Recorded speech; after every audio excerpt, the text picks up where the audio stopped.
কি করছিস তুই? তুই এখনো রেডি হসনি? ছেলের বাড়ির লোক কখন থেকে বসে আছে। আমি এই বিয়েটা করতে চাই না। প্লিজ মা, তুমি একবার রাহুলের সঙ্গে দেখা করে দেখো, ও খুব ভালো ছেলে। চুপ কর, তোর বাবা যদি জানতে পারে না তোকেও মেরে ফেলবে আর আমাকেও টুকরো টুকরো করে ফেলবে, বুঝলি?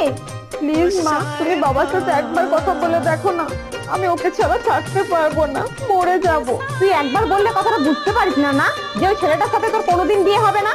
ঠিক আছে, তোমরা যার সাথে ইচ্ছে তার সাথেই বিয়ে দাও, কিন্তু একটা কথা মনে রেখো, এই বাড়ি থেকে আমি বেরোবো না। যদি কিছু বেরোতে হয় সেটা শুধু আমার মৃতদেহ।